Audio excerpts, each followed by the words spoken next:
Anthropic just published some very interesting work on natural emergent misalignment in AI systems. They were doing experiments. This is their misalignment team working with Claude 3.7 Sonnet and I think maybe a more advanced version.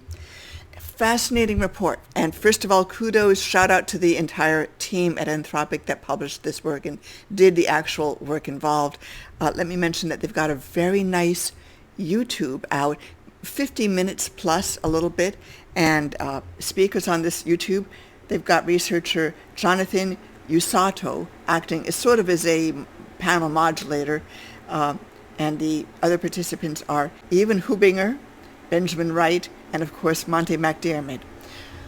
All very well spoken, cogent, insightful summaries of the work. Fascinating, well worth an hour of your time. Absolutely urge you to go watch that. And the way to do that is you go to the description box below, click the link to the blog post. Blog post takes you to, first of all, a very short, easy read, layman level MSN.com article that technically, but still very approachably, summarizes this work. Secondly, to the video that they did, which is embedded into their blog post, but it's also produced as a YouTube. Third, the Anthropic blog post. And fourth, the actual Anthropic 60-page plus research paper. All of that. Okay. The essence of it is that they were able to not only get the AI under direction, they would give it a little bit of direction to do a sort of a cheat in code building, but it generalized this behavior. That's what has everybody so like, ooh, this is like news, this is scary. Do go watch their video for the details, because I'm not going to attempt to summarize it here. They do such a better job than I possibly could. But the interesting thing is that we're seeing a misalignment that is deeply baked into the reinforcement learning. And let's just have a moment to talk about the nature, the core nature of reinforcement learning, okay? First of all, reinforcement learning, which of course is beloved by everybody doing an AI system that couples RLHF, reinforcement learning, with human feedback to an LLM, large language model, which of course is what everybody's doing these days. All the major AI systems companies are building this as their foundations. Now here's what's important. RL, really an old algorithm, conceptually devised in the mid-ish 1980s. I mean, there were thoughts about it from Paul Burbis and Bartu and Sutton as early as 1979, according to something that I read from Burbis. Pivotal moment in the evolution of this algorithm was funding in the mid-1990s. Back in the mid-1990s, 1993 to 1996 specifically, I was elected to the board of directors for the International Neural Network Society. And that happened on the strength of the book that I wrote, which was kind of an important book at the time because there were not many overview books on neural networks. And I wrote the Handbook of Neural Computing Applications. I actually wrote a huge chunk, edited contributions from others. And it was a landmark at that time, and on the strength of that, I was voted into the INNS, the International Neural Network Society. Paul Burbis, whom you will of course recall, invented backpropagation. He was a program officer at the National Science Foundation, and I remember walking in the halls at the conference with Paul, and he was describing to me his excitement about the work that Bartu and Sutton were doing. And he was, of course, funding them, which was essential to their survival in academia at the time. You know, any little bit of funding, especially coming out of NSF, it's the good housekeeping seal of approval. Like, yea, verily, thou art doing good jobs, and go forth. So I'm sure that that really helped tenure decisions if that was in that time frame. So Paul is funding reinforcement learning, Bartu and Sutton, early in the game. 2014, by that time, Demis Hassabis, who of course is now not only leading Google's efforts at DeepMind, but also Google Brain, so he's running all of Google's AI efforts. But Demis Hassabis was a young and scruffy kid, so to speak. He had been using reinforcement learning to help win video games and other challenges. He was really fascinated by games, and reinforcement learning was a way to build a computer program that could win at these games. That ethos has permeated DeepMind, of course. They do reinforcement learning, they do video games, they do generative AI. They do all of that very, very well. 2014, Google buys them for the very princely amounts here. I've got it. About between $400 and $650 million. Nice pocket change. Really nice. Now, that purchase of DeepMind by Google was a hair over 10 years ago. They've had a bit more than 10 years of really nice funding, unlimited access to compute power, really the ability to hire in and retain top technical talent. And not only that, being somewhat sequestered in England, they've been able to stay fairly consistent with their brain trust, so to speak, and they've, to a large extent, avoided the peripatetic behaviors of top research scientists in the U.S., where they've been cycling around between the labs. But the Google DeepMind group has been much, much more consistent. You can do stuff when you're working with the same people over a few years. So Google DeepMind, they've made enormous progress on reinforcement learning. Nowadays, look, I teach at Northwestern, have been for 10 years. Every quarter for the past little bit, every quarter out of the 3 classes that I teach, somebody will do a reinforcement learning project. And there's code that they can pull down, and they always do a good job. And even though reinforcement learning is not my favorite thing, for reasons we'll get to, I always give them a really good pat on the head and encouragements.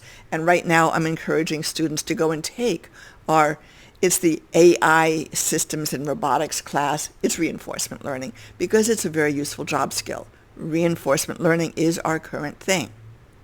But let's hold in mind that time evolution and do a comparison, because we are not going to solve the reinforcement learning problems that we see from within reinforcement learning.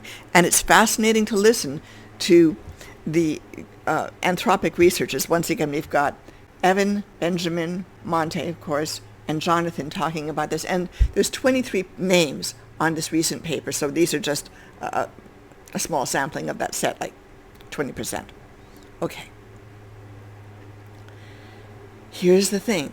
We won't solve the reinforcement learning problems from within the reinforcement learning box. We need to get out of the box. Reinforcement learning is designed to be obsessively focused on achieving its reward goal. I mean, that's how the algorithm works. It's an old algorithm. It's a fairly simplistic algorithm. It is of the same era as backpropagation. Truly, really just a few years hence, but it's in that time frame. It predates generative AI, really. Well, okay, conceptually, generative AI, you're talking 1982-ish, 83-ish, Hopfield, Hinton, that sort of thing. Reinforcement learning, mid-1980s, when it really began to pick up steam. They are of that same time frame. So let me offer a point of comparison. We're not going to solve the reinforcement learning engendered problems from tinkering with, and I don't mean to be in any way demeaning of the enormously good work that you folks are doing, but anything that we do within the reinforcement learning framework is probably not going to solve the big issues. And it's fascinating to hear these 4 gentlemen, Evan, Benjamin, Monte, and Jonathan, talk through the issues, because they've got some solutions, but they're very clear they don't have this problem licked, and it might not be lickable within the context of staying within reinforcement learning. So what are we going to do? We need, obviously, a different algorithm. Reinforcement learning is essentially, it's a planning algorithm. It's a control algorithm. It's a what do you do next. An alternative to that is active inference, developed by Carl Friston. And here's why I was making a point to the timeline. Friston's early work conceptually presenting active inference, you can really pinpoint that between the 2013 and 2015 papers. Yes, he has a 2010 one that's prior to, but I like to use those 2013, 2015, anchors into key equations, and moves on from there. 2013 to 2015 anchors in the 2014 purchase of Google DeepMind by Google. Just putting a pin on a few key dates here.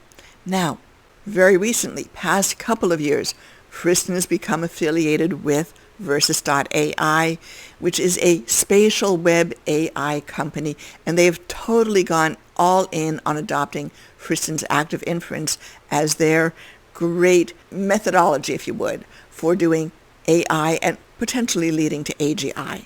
Now here's the thing. That $400 to $650 million that Google spent to acquire DeepMind, the total investment thus far in Versus.ai is about 1/10 of that. 1/10. And that's in today's dollars, not scaled up from 2014. They're operating on a much, much smaller budget. They've had a team of people to work on using active inference in applications and demonstrations that point towards commercial use. They're moving beyond theoretical demos into the realm of saying, hey, look, we've got this tool, we can offer it to you.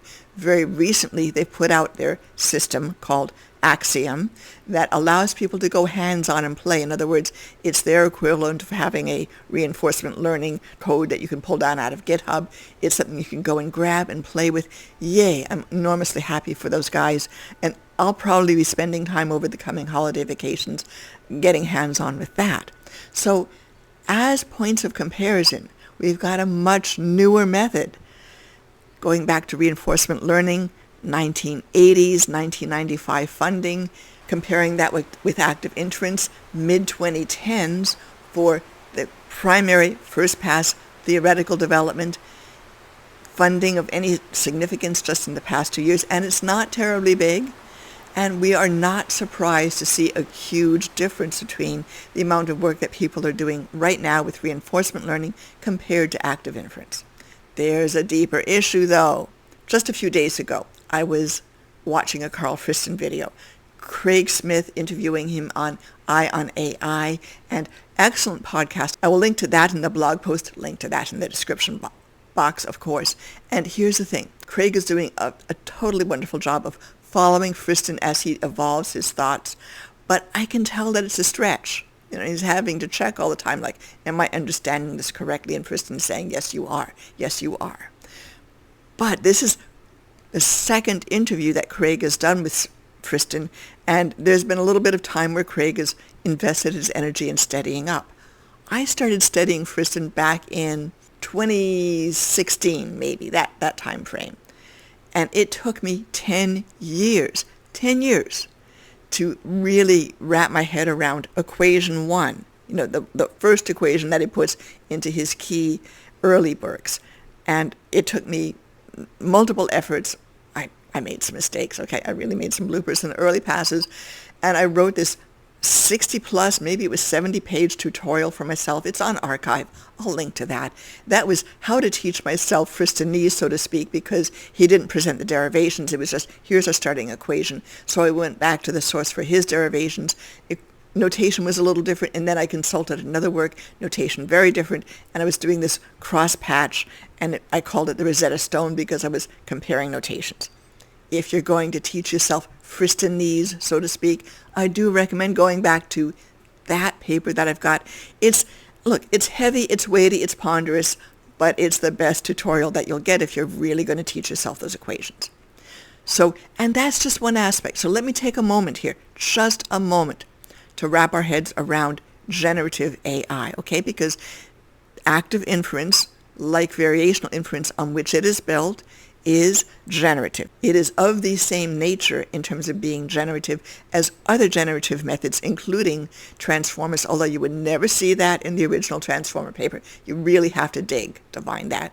And Boltzmann machines and variational autoencoders, all generative methods. In another time, another place, I will talk us through again the generative approach. But if you are going to teach yourself active inference, which I highly recommend, as the next step beyond. If we're going to build AGI, we need to go beyond reinforcement learning. We need to have a control method that gets us into exploration as well as what Friston calls exploitation, which is goal satisfaction. It gives us more mobility in the space of things that the control system can have the operational agent-based system doing. And we also need to decouple the guiding principles, the ethos, if you will. We need more than just rewards. We need a total value system because we're seeing what happens now when your AI system is built totally on rewards. So thank you. If I didn't introduce myself earlier, and I think I forgot to, apologies there. I'm Dr. Aliana Moren, founder and chief scientist with Themesis, founder of the Themesis Academy. If you want to teach yourself this material, please use the blog post to get to some resources that we offer. We do have a 3-week intensive immersive short course in the top 10 terms in statistical mechanics, which is a minimal prerequisite for getting into the stat mech components of generative AI, which you need if you're going to go study the variational and the active inference, which I highly recommend these days if you're going to go beyond simple RL or even fancy RL. Hey, make it a holiday project. So please do that. I also link to all sorts of fabulous teach yourself resources, so please check it out. Have a marvelous day. Thank you for joining me. Until next time.